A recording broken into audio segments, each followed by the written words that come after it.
Alors, pour poursuivre un peu l'esprit de la table ronde et prendre encore un petit peu d'oxygène et pas être trop que dans la tech, on va vous proposer maintenant une série de conférences d'une dizaine de minutes chacune. On s'est un peu largement inspiré de TEDx, dont on est d'ailleurs assez proche. Il va être question de changement, d'agilité. Et pour commencer, c'est Alexandre Morel, qui est VP Sales and Marketing chez OVH, mais qui est aussi un bel agitateur d'idées dans l'entreprise, qui va prendre la première conférence. À toi, Alexandre.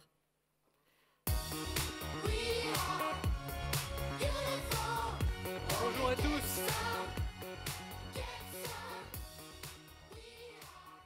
Alors, je voudrais déjà commencer par quelque chose de simple.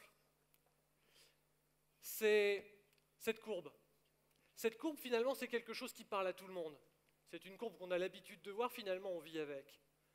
Si je vous demande, qu'est-ce que c'est que cette courbe? La plupart d'entre vous vont avoir une réponse. Certains vont me dire, ça correspond à la croissance des données mondiales. D'autres vont peut-être me dire, cette courbe, ah ouais, moi je sais, moi. Moi, ça c'est la population mondiale. D'autres vont peut-être vous dire, bah, ça c'est la croissance du cloud computing. En fait, ce qui est assez incroyable, c'est que cette courbe, on la retrouve partout.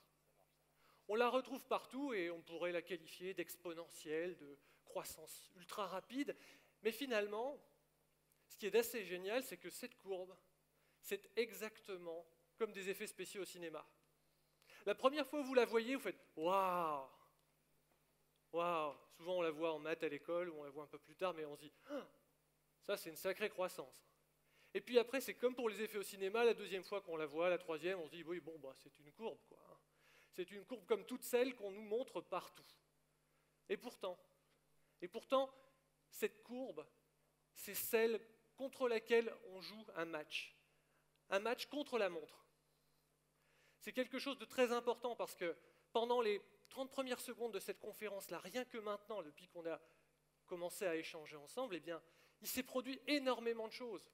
Pendant ces 30 secondes, il s'est créé 120 sociétés, 300 sites internet, 180 000 PC se sont vendus, 43 000 téléphones portables, 90 millions d'emails, et peut-être certains d'entre vous ont participé aux 125 000 tweets pendant ces 30 secondes. C'est ça, 30 secondes aujourd'hui. Alors forcément, on s'est habitué à avoir une certaine forme de croissance. Et face à cette croissance, on a trouvé un outil formidable. Plus le changement s'accélère, plus je dois accélérer la vitesse de mon entreprise. Augmentation des changements, j'augmente la quantité. Et on pense que cet échange va tenir. Et on se dit chaque jour dans nos sociétés le matin en lisant la foison de mails, d'emails et de tout ce que je suis censé analyser, digérer pour comprendre le monde dans lequel je suis, je me dis jusqu'ici tout va bien. Sauf que les nuits sont de plus en plus courtes et la quantité de travail, elle, est de plus en plus importante. Alors, face à cela, on a inventé un super mot. Je peux vous dire que celui-là, si vous ne l'entendez pas ici en France tous les 3 jours ou tous les 4 jours sur les ondes des radios, ce mot c'est productivité. Waouh! On va augmenter notre productivité. Ça permet d'aller aussi vite que ces croissances. Avec ça, je vais être capable de transformer mon entreprise. Plus j'ai de productivité, plus je peux suivre la course. Ouais, enfin, ça c'est en théorie. Parce que la réalité, c'est que le challenge, tous les challenges qui s'offrent à nous, ils n'ont plus la forme de la courbe de vitesse de tout à l'heure. Ils prennent tous cette forme exponentielle qu'on a vue au début. Et que même si j'augmente la vitesse en permanence de mes RH, de mon informatique, de mes finances, de tous mes processus, et même de mes méthodes marketing, comme on le verra d'ailleurs tout à l'heure, eh bien finalement, il y a ce fossé qui est en train de se creuser. Et donc, on en arrive à un constat. Il faut qu'on le fasse tous ensemble. On va faire un deuil ensemble cet après-midi. Et ce deuil, c'est le suivant. La solution du plus d'efforts touche à sa fin. Vous pouvez soupirer tous ensemble. Waouh, ça y est, on va arrêter de courir. Mais qu'est-ce qu'on va faire? On va faire quelque chose de différent. On va passer d'un paradigme à un autre. On va essayer de ne plus faire work hard, on va essayer de faire du work smart. on va commencer à se dire, si je n'arrive pas à courir aussi vite, c'est peut-être que je ne dois pas courir. Peut-être que je dois nager. Peut-être que je dois trouver une autre forme de méthode pour pouvoir coller à ces évolutions de marché qui sont de plus en plus importantes. Alors, comment le traduire? Déjà, il y a un impact. Et cet impact, je vous propose qu'on le regarde sur les ressources humaines. Parce que, finalement, c'est l'un des premiers moteurs de vos entreprises et de vos organisations. Alors, sur les ressources humaines, vous avez peut-être mis en place dans vos entreprises une structure, une organisation. Tiens, typiquement, celle qui est derrière moi, c'est une organisation pyramidale, classique. Qu'est-ce qui se passe quand la charge augmente? Eh bien, en plus de vos niveaux de direction, de vos managers, de vos équipes, vous en remettez par en dessous et on essaye de faire monter la pyramide. Et on s'est rendu compte depuis une dizaine d'années que le système pyramidal touche à ses limites. Alors certains se sont dit, faisons une matrice. Ça, c'est plus malin, ça. Ça, c'est beaucoup plus malin parce que du coup, on va avoir des unités de fonction et des business units et on va tâcher de faire en sorte que chacun sait ce qu'il doit faire et ça va être beaucoup plus performant. Puis d'autres sont en train de nous dire, même encore ce matin, j'en connaissais un qui était là, sur cette scène, qui nous dit, mais finalement non, faisons des petites équipes, redevenons des startups. Ah, ça a encore changé. C'est laquelle la bonne? En fait, la question qu'on peut se poser, c'est quelle organisation est la plus adaptée à votre mode de fonctionnement à vous? Prenons l'exemple de quelqu'un qui tous les jours organise des équipes. Cette personne, que vous avez peut-être rencontrée sur vos écrans vaguement pendant la période de l'été, et qui a priori est un pas si mauvais manager que ça, tous les jours, eh bien, il a des challenges. Il a une équipe, et cette équipe, elle affronte tous les jours, à chaque match en tout cas, des nouveaux challengers. Des gens qui fonctionnent différemment, et donc je dois adapter le jeu de mon équipe à ces challengers. Sauf qu'aujourd'hui, si je veux suivre la vitesse à laquelle le monde évolue, il va falloir être mieux que ce manager-là. Pourquoi? Parce que déjà, en plein milieu de match, je vais devoir changer ma tactique. Ça se fait déjà dans les vestiaires, ça c'est sûr, et même en cours de match. C'est pour ça qu'il est à côté du terrain. Mais est-ce que votre équipe à vous, parce que c'est de ça dont on va avoir besoin, est-ce que vous êtes capable de transformer tous les défenseurs en attaquants en l'espace de quelques minutes de jeu? Parce que c'est de ça dont on parle.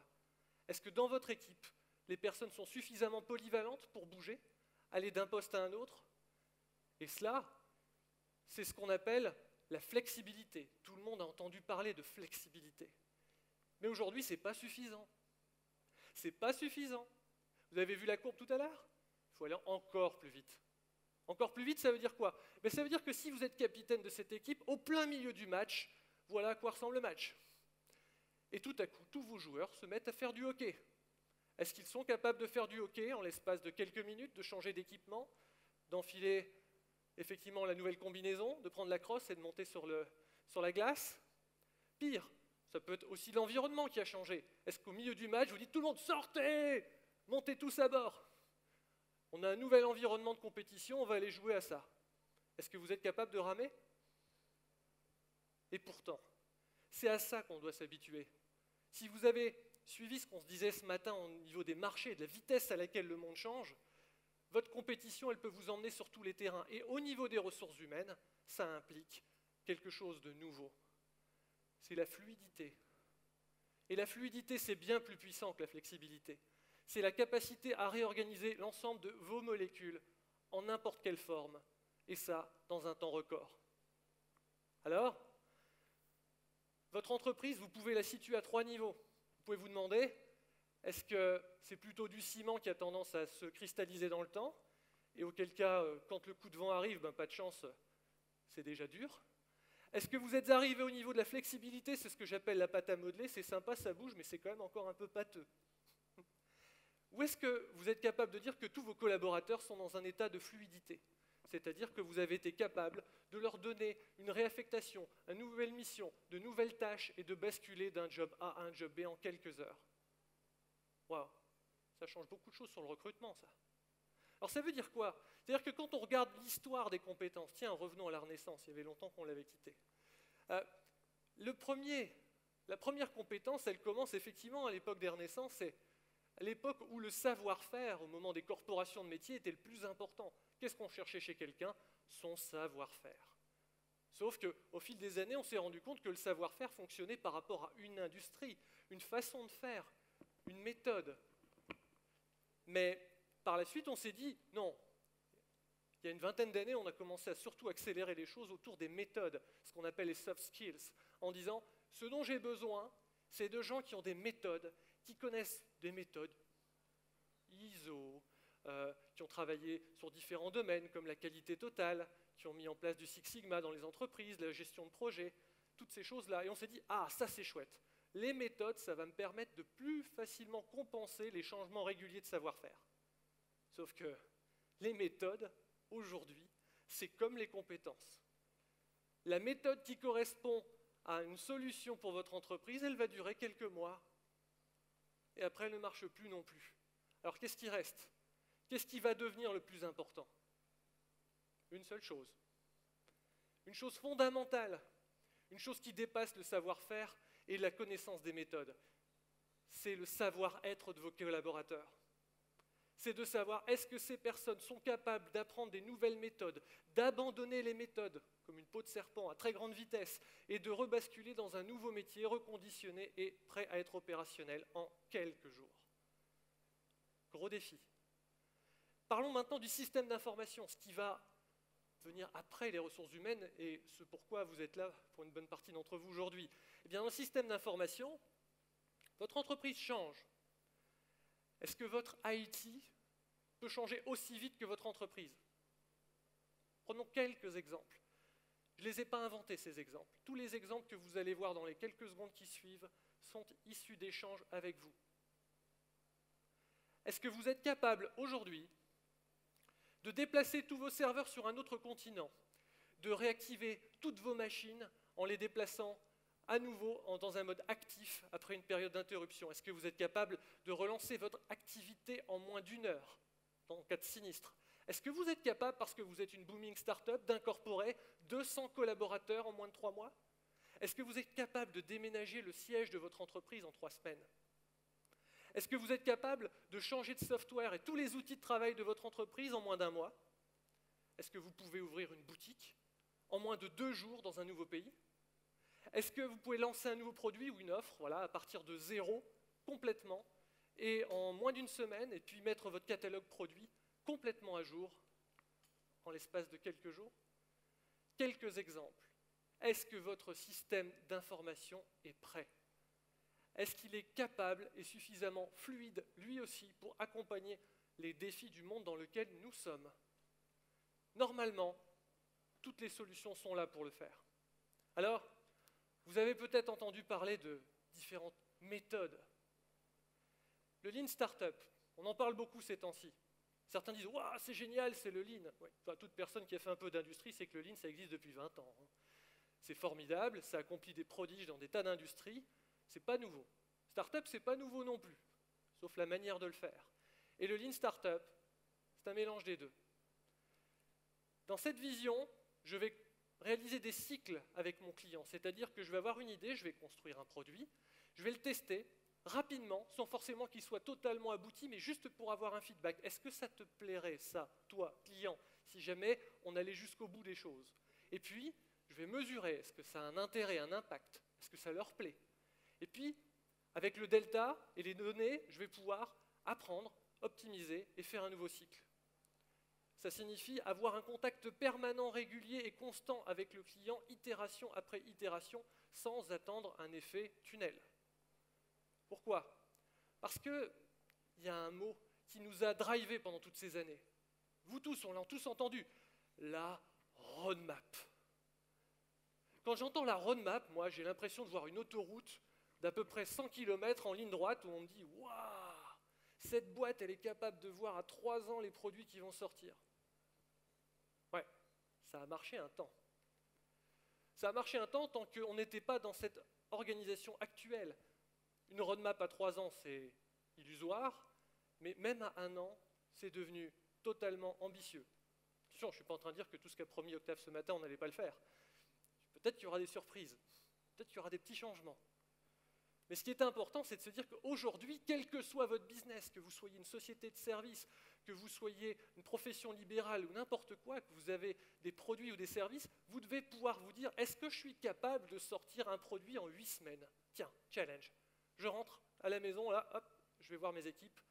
Vous avez 8 semaines pour sortir un nouveau produit sur le marché. De zéro. R&D incluse, production, test. Et puis, si je vous dis, allez, chiche, vous avez 1 semaine pour sortir un nouveau produit. Vous allez me dire, ah, non, parce que c'est maintenant à cette vitesse-là que ça tourne. Alors comment je peux sortir un produit en 1 semaine? Bien déjà, on va apprendre une chose. Il va falloir que l'on réduise la taille des produits et des cycles. Comment? Parce que, prenons encore l'exemple du software, d'autres industries IT. Vous allez voir que beaucoup de produits sortent sur le marché, on dit « Ah, c'est formidable, ce produit fait des choses extraordinaires ». Oui, mais il fait 90% de ce que fait déjà le produit d'à côté.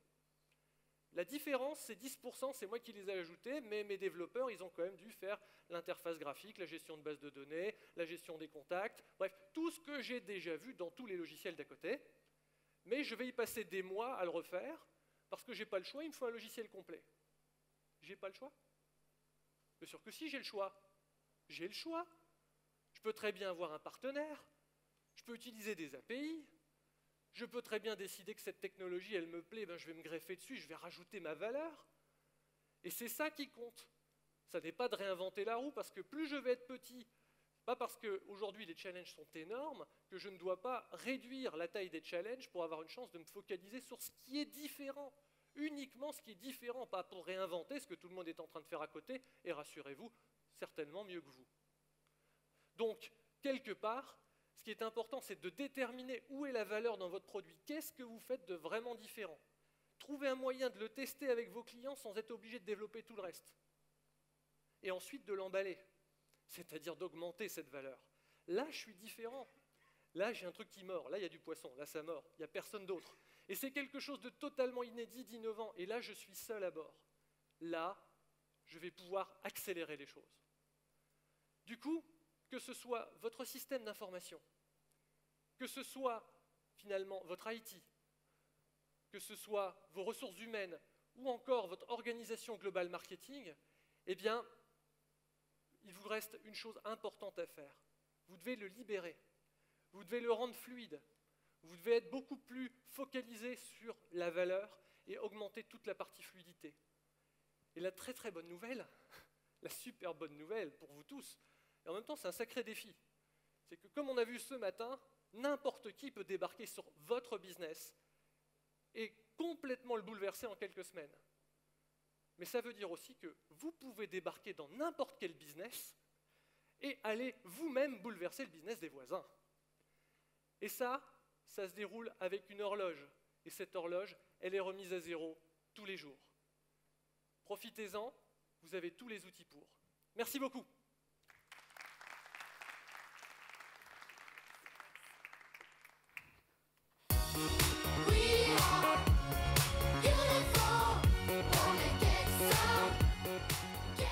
Deuxième conférence maintenant, c'est Damien Selos, qui est un spécialiste du web analytique SEO, qui va vous parler, et qui est aussi le créateur de TEDx Lille, qui va vous parler de lean marketing.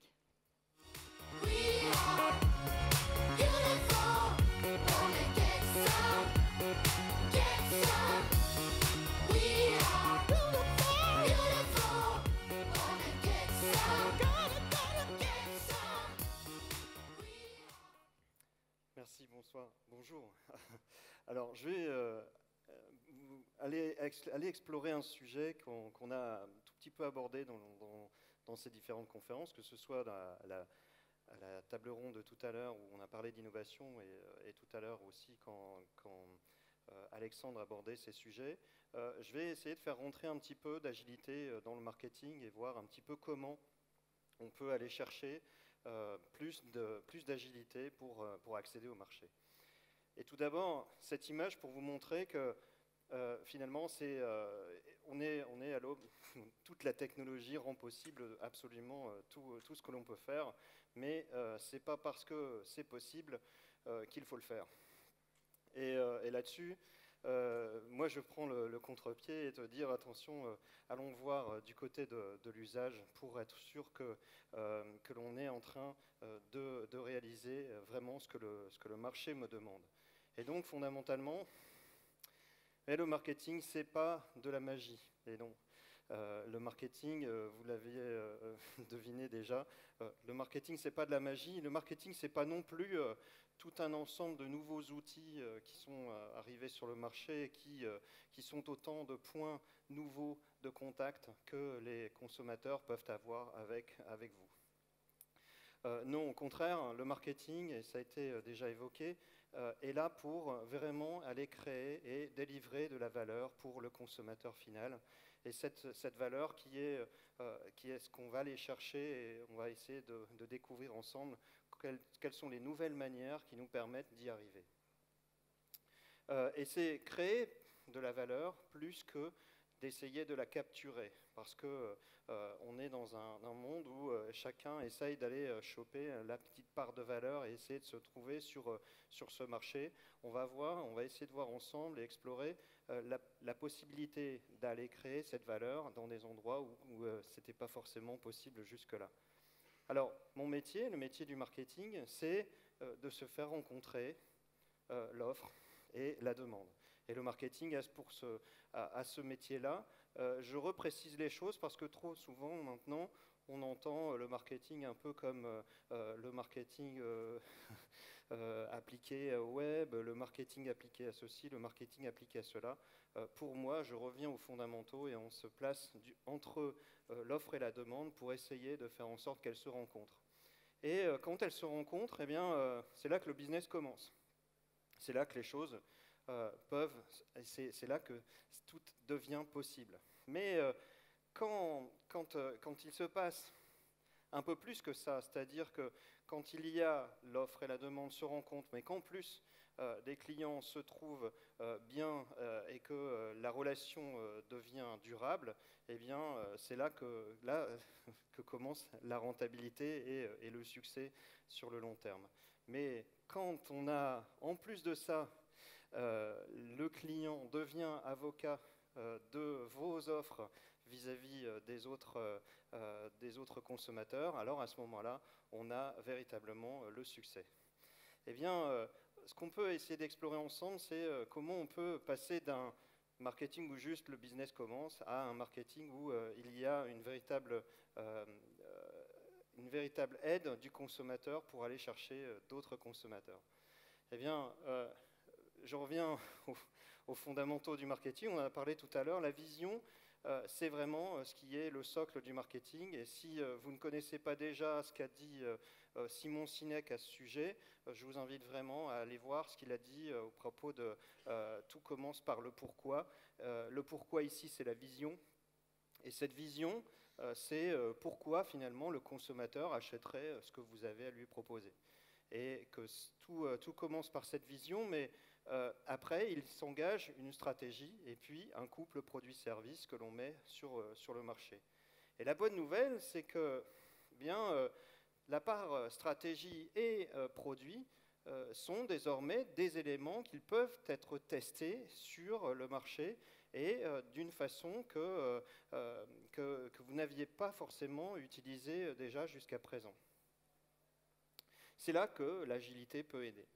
L'agilité peut aider parce que, d'abord, ça peut faire appel, on peut tester, c'est la part de l'agilité que vous connaissez déjà, on peut établir des boucles de connaissances, on peut bien sûr créer des itérations, faire en sorte que j'interroge le marché, Alexandre en parlait tout à l'heure, j'apprends de ce marché, je constitue une connaissance pour me faire avancer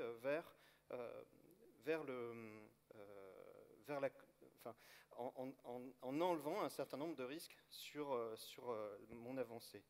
Et évidemment, je peux créer du coup un certain nombre de variantes aux produits et aux services que j'entends créer.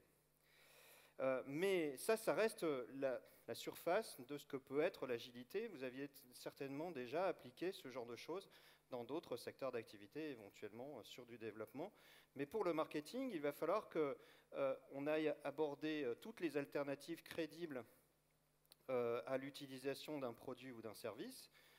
C'est ne rien s'interdire, c'est ce que disait tout à l'heure la personne d'Ernst & Young, c'est ne rien s'interdire, aller explorer l'ensemble des champs possibles.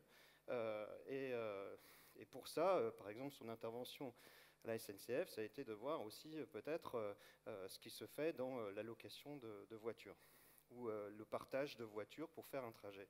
C'est bien sûr lâcher la partie tactique auquel on est souvent accroché en disant bah, tiens, je souhaite m'optimiser, je vais améliorer mon SEO, mais ça c'est une façon de faire. Mais si on lâche ça pour aller chercher, ben, penser à établir et mettre en œuvre un système qui permet d'aller chercher les différentes optimisations que l'on a envie de mettre en place. Et puis, ben, évidemment, c'est de passer du plan que j'avais prévu au plan qui marche, et ça, c'est une vraie démarche de mise en œuvre, d'agilité, qui est du coup organisée. Aujourd'hui, donc cette agilité, elle peut s'appeler Lean Marketing, elle peut s'appeler Lean Startup ou Lean Stack. De toute façon, c'est un vrai système de pensée qui a un stock de choses à valider sur le marché, des choses en cours et des choses à partir desquelles qui sont déjà réalisées et qui m'ont appris, qui m'ont permis d'aller chercher de l'optimisation. Donc ces éléments-là, ce n'est pas uniquement le couple produit-service que je peux aller tester, mais c'est aussi éventuellement le business model ou les plans que je peux aller tester. Et ça, ce que vous avez sous les yeux, c'est un tableau d'avancement de tests de business model pour aller chercher de nouveau de la valeur. Alors, si on fait tout ça, c'est pourquoi ? Pour quelles raisons est-ce qu'on irait chercher ce genre d'optimisation ? Eh bien, c'est pour avoir, si vous gardez cette image-là, c'est pour passer d'un maximum que j'ai à m'apporter, c'est ma zone de confort, à un maximum optimum qui est peut-être pas très éloigné de mon business, mais pour lequel la valeur a bien plus d'importance. Je donnerai juste un exemple. En travaillant avec une société qui conçoit des vêtements pour femmes, on s'est rendu compte que si les femmes n'achetaient pas leurs vêtements, c'est parce que les poches n'étaient pas suffisamment grandes pour accueillir les téléphones. Et donc, si on leur a dit, ben voilà, si vous mettez des poches plus grandes pour vos vêtements, les femmes n'ont plus forcément envie d'avoir leur téléphone portable dans un sac, mais sur elles, eh bien, ça va vous permettre d'aller chercher un marché qui est carrément plus important. Eh bien, le passage, enfin la compréhension de cet usage de leurs produits a fait que du coup, ils ont largement augmenté leurs ventes parce que du coup, les femmes ont pu caser quelque chose qui a cette taille-là à l'intérieur d'un vêtement de femme, même assez serré. Donc, c'était une belle performance. En tout cas, si l'agilité peut faire quelque chose pour votre marketing, c'est peut-être d'aller chercher, de passer de ce maximum local qui est peut-être votre zone de confort à ce maximum optimum qui est ce que vous allez demander désormais à votre service marketing. En tout cas, je vous remercie de votre attention.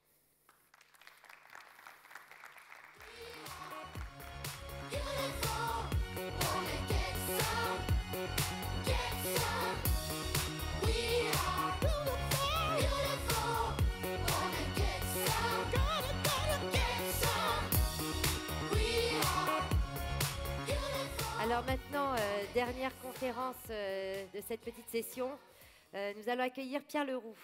Pierre Leroux, il a travaillé longtemps dans l'industrie du jeu vidéo. Il était producteur avec des sociétés comme Atari, Marvel, Ubisoft.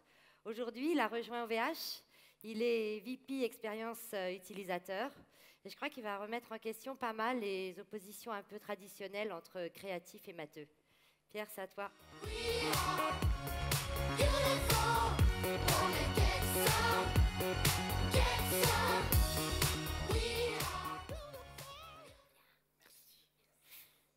Oui, ok, parfait. Bonjour à tous. C'est un honneur en fait de pouvoir vous parler aujourd'hui. Je vais commencer par une courte présentation de ma personne. Ce joli clocher, c'est le clocher de mon village. Son nom, c'est Fretin. C'est dans le nord de la France. Qu'est-ce que ça a à voir avec la science créative? On y vient. Quand j'étais petit, j'étais vraiment un grand fan des Lego. Je gardais tout mon argent de poche, mais tout, là, j'achetais vraiment pas de bonbons. Puis tous les 2-3 semaines, quand ma mère allait à Auchan, j'achetais des paquets de Lego. Et mon ambition, c'était d'être un ingénieur Lego, pas un ingénieur en Lego, hein, mais un ingénieur Lego. En fait, avant, je voulais être pilote d'avion, mais on m'a dit que j'étais myope et que je ne pourrais jamais être pilote d'avion. Donc j'ai décidé d'être ingénieur Lego et j'ai commencé des études d'ingénieur. Alors, pendant ces études-là, on m'a bien fait comprendre, bien que j'aimais tout ce qui était créatif, création d'images de synthèse, etc. On m'a quand même gentiment fait comprendre que on ne fait pas de dessin animé dans l'ingénierie. Alors j'ai dû mettre un peu mes ambitions créatives de côté, et puis j'étais dans l'innovation certainement, mais j'ai mis ça un petit peu de côté. Donc j'ai commencé à travailler d'ailleurs dans l'industrie automobile, avant de partir travailler pour une société qui travaille pour la grande distribution. Puis un jour, j'ai eu l'appel de la créativité était plus fort que moi, et j'ai décidé de travailler dans le jeu vidéo. En fait, j'ai eu une belle opportunité de travailler sur des produits de grand public dans l'industrie du divertissement. Et on a créé avec quelques amis, un partenaire business. En fait, on a créé un produit qui s'appelle Obscure, que vous avez peut-être connu. C'est vendu à quelques centaines de milliers d'exemplaires, et ça nous a donné l'occasion de travailler sur une licence plus prestigieuse encore, qui s'appelle Alone in the Dark. Et donc c'était de très très belles expériences, et un jour j'ai eu envie d'autre chose, j'ai eu envie d'un autre pays, j'ai eu envie d'Amérique. Alors je suis allé vers le froid polaire, et je suis parti pour le Canada. J'ai eu la chance de pouvoir travailler avec des personnes d'Ubisoft sur des produits de la gamme Léa Passion, ici aux États-Unis, ça s'appelle Imagine. Puis de travailler en partenariat avec Microsoft sur des nouvelles expériences de gaming, donc sur Kinect. Puis ensuite avec Marvel sur la licence Avengers, qui était une expérience incroyable, qui m'a permis de serrer la main de Stan Lee, de faire des conférences devant des milliers de personnes à moitié costumées en super-héros, ce qui était tout ça à la Comic-Con, à New York, à San Diego. C'était vraiment une super expérience. Et ça m'a amené à être producteur sur Assassin's Creed Black Flag. Donc on était plusieurs producteurs sur le projet. Il y a à peu près 1000 personnes qui travaillaient là-dessus. C'était vraiment énorme. Et tout ça pour vous dire que bon, j'ai une formation vraiment plutôt technique. J'ai un goût créatif, c'est certain, mais je suis vraiment très technique, et pourtant j'ai travaillé dans un environnement extrêmement créatif. Alors c'est quoi les challenges? Qu'est-ce que ça m'a appris en fait? Qu'est-ce que ça m'a apporté? En fait, je pense que ça m'a apporté d'abord un constat. Le constat que, en fait, on doit aller au-delà des clichés. Quand j'étais petit, on me disait « Ah, il est la bosse des maths ». On disait à d'autres personnes « Oh, elle, c'est une artiste » ou « Lui, c'est un artiste ». Et je pense que on va revenir un petit peu en arrière, tous ensemble, et on va se positionner dans le passé. Et finalement, ce qui définit l'humanité, c'est un peu son côté créatif. S'il n'y a pas un demi-homme ou un super singe qui un jour n'avait pas eu l'idée d'utiliser un outil, ou un os comme un outil, comme on le représente dans ce film-là, qui est 2001, l'Odyssée de l'espace, peut-être que c'est pas comme ça s'est passé d'ailleurs, mais enfin, c'est sûr que c'est la créativité qui a fait de nous des hommes. Donc ça a toujours existé. Dans la Renaissance, on parlait de Renaissance aujourd'hui. Léonard de Vinci, évidemment, qui était un grand artiste, était aussi un immense ingénieur, en fait, c'était un inventeur. Donc science, art, tout ça se mélange. Aujourd'hui, plus récemment, en fait, et là je vous montre des images de Jonathan Blow, qui est un créateur de jeux vidéo, qui a créé un jeu qui s'appelle Braid, que vous connaissez peut-être, qui est un jeu 2D qui joue beaucoup autour du temps, en fait. Je vous conseille d'y jouer d'ailleurs si vous n'avez jamais essayé. Et aujourd'hui, il travaille sur un jeu qui s'appelle The Witness. J'ai le privilège de connaître quelqu'un qui travaille de près avec lui, qui est un artiste qui travaille à San Francisco sur son prochain jeu, donc The Witness, et qui me disait que Jonathan Blow, quand il vient le matin avec une nouvelle idée, Eh bien, c'est un directeur créatif à l'origine, c'est un game designer. Mais il n'arrive pas juste avec une idée. Il arrive avec un prototype. C'est un programmeur, en fait. C'est-à-dire que c'est un game designer qui a appris à être programmeur. Pourquoi? Pour arriver non seulement avec une idée, mais avec quelque chose qui est tangible, qu'on peut essayer. Alors bien sûr, c'est des boîtes qui bougent sur un écran, c'est pas de la 3D haute qualité, etc. Mais ça permet de savoir si ces idées sont bonnes. Lui, il les trouve bonnes quand il les amène, évidemment. En tout cas, il se pose des questions sur la qualité de ces idées-là, et il le montre à ses équipes. Alors ce qui est génial, c'est que ces équipes, elles peuvent commenter, dire « Ah, c'est bien, c'est pas bien, etc. » Mais à partir du moment où ils sont rentrés en prod, il a déjà demandé à l'équipe ce qu'ils en pensaient. Donc, ça montre que, en tout cas dans le milieu d'où je viens, c'est extrêmement présent, cette question de scientifiques qui sont des artistes ou d'artistes qui sont devenus des programmeurs, donc techno, très orientés techno.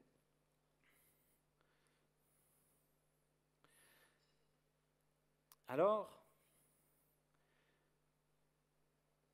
ce qui se passe en fait, et ce que je ressens dans le monde d'aujourd'hui, dans le monde de la création numérique aujourd'hui, quelle qu'elle soit, c'est que on voit partout cette convergence, cette coexistence de la techno et de l'art. Je vais vous donner un exemple concret, et peut-être que chez vous, vous l'avez vu à de nombreuses reprises, Minecraft.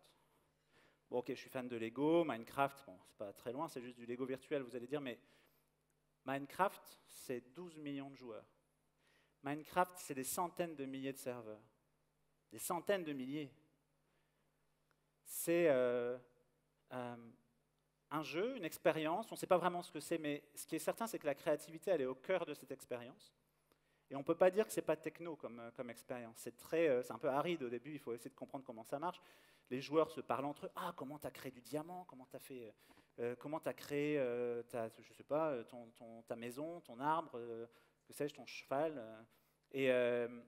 Donc c'est une expérience qui touche énormément de jeunes. Et ces jeunes-là, ils vont être sur le marché du travail dans pas longtemps. Hein.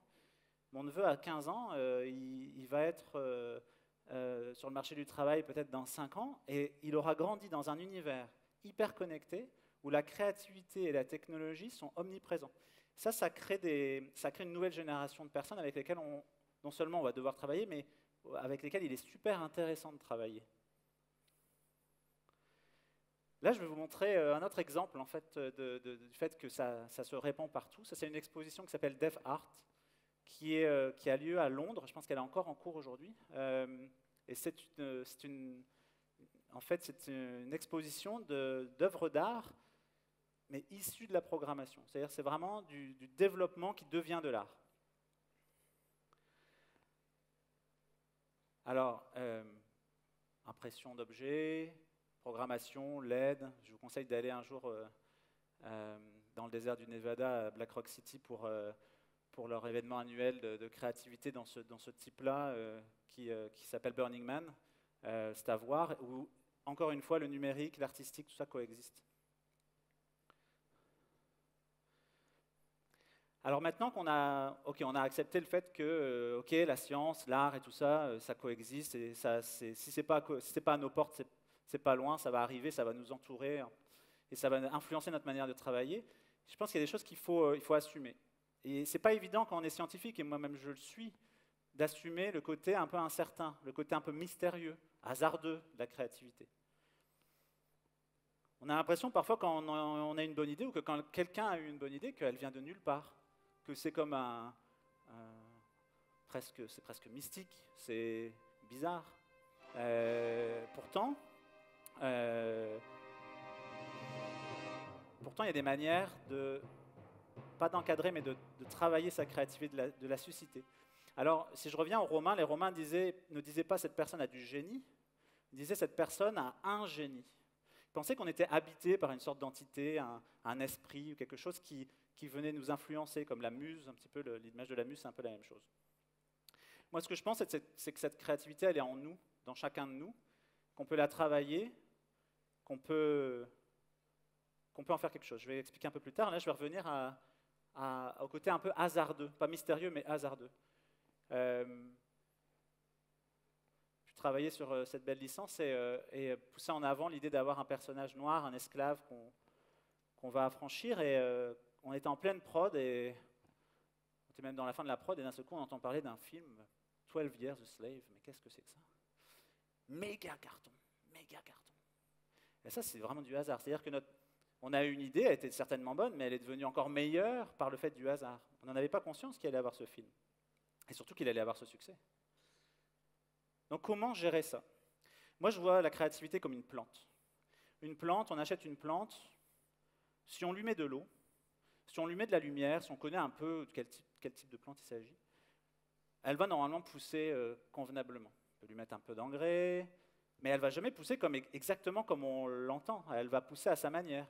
Pour moi, la créativité, c'est ça, c'est donner de l'eau, donner de l'air, donner de la lumière à une équipe ou à soi-même. Je vais donner un exemple tout simple, qui va peut-être parler à certains d'entre vous qui ont un passé ou un présent de programmeur, de codeur. C'est que moi, ça m'est déjà arrivé de ne pas arriver à résoudre un problème. Puis ce problème-là, je me dis, bon, je réfléchis, je dis, hop, tant pis, je vais dormir, et puis demain, j'aurai la solution. Et, incroyable, une fois sur deux, ou même plus que ça, j'ai la solution en me réveillant le matin. C'est quand même incroyable. Donc on peut contrôler les manières de susciter la créativité chez nous, la résolution des problèmes en tout cas, et je suis sûr la créativité. La créativité, c'est aussi apprendre à gérer la créativité, sa créativité ou la créativité de sa compagnie ou de son produit. C'est gérer l'imparfait. C'est assumer ce côté imparfait. Alors je vais prendre un exemple qui ne vient pas de moi, en fait, c'est Laura Fryer qui était productrice sur Gears of War, qui n'est pas un petit jeu, comme vous le savez, et qui donnait l'analogie du chocolat. Le chocolat, en Amérique du Nord, il y a la législation la plus sévère du monde pour la production de chocolat et la commercialisation de chocolat. Qu'est-ce que ça veut dire? Que dit le gouvernement américain? Le gouvernement américain dit que dans 100 grammes de chocolat, on n'a pas le droit de commercialiser un chocolat qui a plus de 60 particules d'insectes dans le chocolat. Moi, depuis que je sais ça, quand je mange du chocolat, je me dis, bon, ça croustille, c'est probablement un petit bout d'insecte. Donc là, c'est incroyable parce que ça veut dire que même les plus perfectionnistes assument une part de bug. Et alors, je pense que c'est bon pour notre industrie aussi de l'assumer, ça. Ok, on crée un produit, des fois on dit, il y a des bugs, il y a des bugs. Il y a toujours des bugs. La question, c'est de ne pas laisser les mauvais bugs. Un autre exemple, parce qu'il y en a qui n'aiment pas les insectes, mais il y en a qui n'aiment pas les souris, donc je donne 2 exemples. C'est un poil de rat par 100 grammes de chocolat qui est autorisé. Au-delà d'un poil, c'est pas bon. Bon, j'ai jamais eu de poil, enfin je pense pas en avoir. Ou peut-être j'en ai mangé, je ne le savais pas. Bon. Donc voilà, la créativité est partout, elle est mêlée à la science, elle nous entoure, il faut apprendre à la gérer. Mais on peut aussi la manager, il y a des méthodes. Je n'ai pas beaucoup de temps, donc je vais juste vous donner 2 choses qui, moi, me semblent importantes à connaître. D'abord, c'est quand on crée quelque chose de très innovant et qu'il y a beaucoup de créativité dedans, il y a nécessairement beaucoup d'incertitudes. Et à travers mes dernières années, j'ai appris à manager cette incertitude. C'est-à-dire qu'on ne commence plus un projet en injectant des millions tout de suite, en se disant « Oh, oui, il a une idée ou elle a une idée, ok, on lui donne 5 millions et on se voit dans 2 ans, le jeu sortira et ça sera un méga succès. » Non. Aujourd'hui, on dit « Ah, tu as une bonne idée, ok, on te donne un peu. Tu fais ton prototype, on va regarder ça, on va jouer ou on va essayer. Et puis, une fois qu'on a un peu plus de certitude sur est-ce que ça va être intéressant, est-ce que ça va être fun, est-ce que ça va vendre, là, on remet de l'argent. On dit « Ok, bon, on a fait un prototype en 2D, on vise un jeu 3D ou on vise une application plus complexe. Ok, on injecte un peu plus d'argent dans l'artistique, dans le debugging. Donc, je pense que c'est important d'avoir cette notion toujours en tête quand on crée un produit créatif de, ok, on commence, on a très très vite du résultat avec peu d'investissement. Et plus l'incertitude descend, plus on est capable d'injecter. Puis à un moment donné, il faut mettre le paquet. La deuxième chose que dont je vais vous parler, c'est ce que j'appelle les 5 P. Alors, Toyota a les 5S, moi je m'appelle Pierre, bon, je fais les 5 P. Alors, pour moi, c'est une méthodologie qui vaut ce qu'elle vaut. Hein. Je pense que c'est important que chacun fasse sa propre méthode, mais cette méthodologie-là, elle m'aide à gérer des équipes qui sont de cette génération qu'on appelle C, ou certains l'appellent post-Y, peu importe, mais enfin une génération de programmeurs très créatifs ou d'artistes technophiles. Et donc les 5 P se résument comme suit, proposer. Donc là, en fait, c'est donner le pouvoir aux équipes de proposer. Donc s'il y a un backlog, une liste de fonctionnalités dans un produit, ou même une liste de produits à venir dans notre compagnie, ben c'est de laisser, d'organiser les choses. C'est pas juste de laisser, c'est d'organiser les choses dans sa compagnie pour que les personnes proposent des projets, proposent des fonctionnalités. La deuxième chose, c'est le pouvoir. Alors, le pouvoir multiple. D'abord, pouvoir continuer à développer, donc casser les bloquants en permanence. Il faut que les équipes soient complètement libres sur leur chemin et qui n'ont pas enlevé des pierres, qui n'ont pas enlevé ce qu'on appelle des impediments. Pouvoir choisir ses chantiers. Je pense que c'est très important d'avoir la liberté de choix, car on est beaucoup plus efficace, inspiré, quand on a choisi soi-même les projets sur lesquels on va travailler. Le plus important de tout, prototyper.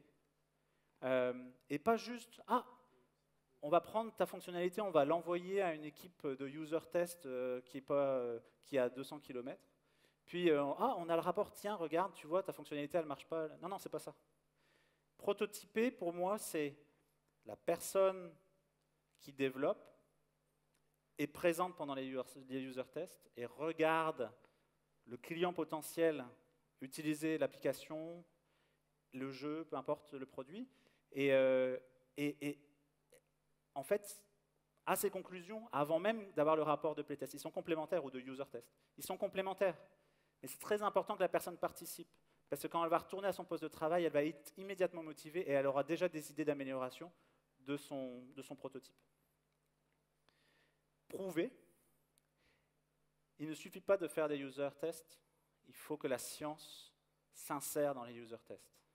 Ce n'est pas juste une question de dire « Ah oui, il a compris ou il n'a pas compris ». Non, c'est des questions statistiques. On teste avec une cinquantaine de personnes, une centaine de personnes, avec un persona bien défini, avec l'échantillon est très très important, le nombre de personnes qui testent est important, la langue utilisée est très importante.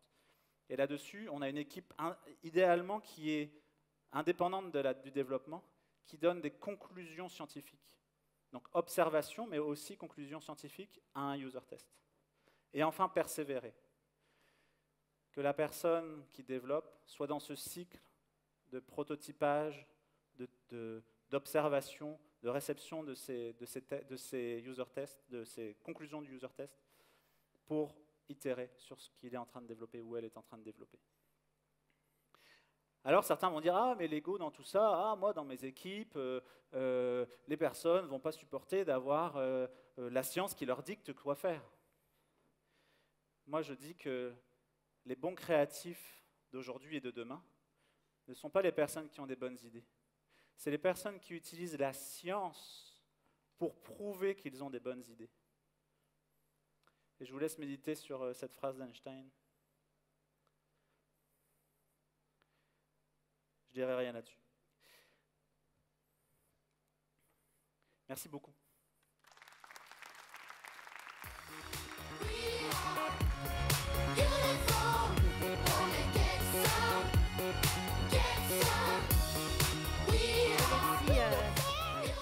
Chaleureusement nos 3 conférenciers. J'espère que voilà, ils auront partagé avec vous des visions et des réflexions qui ouvriront de nouvelles perspectives. Maintenant, on va rentrer à nouveau très dur dans la tech avec Octave et une conférence sur le réseau.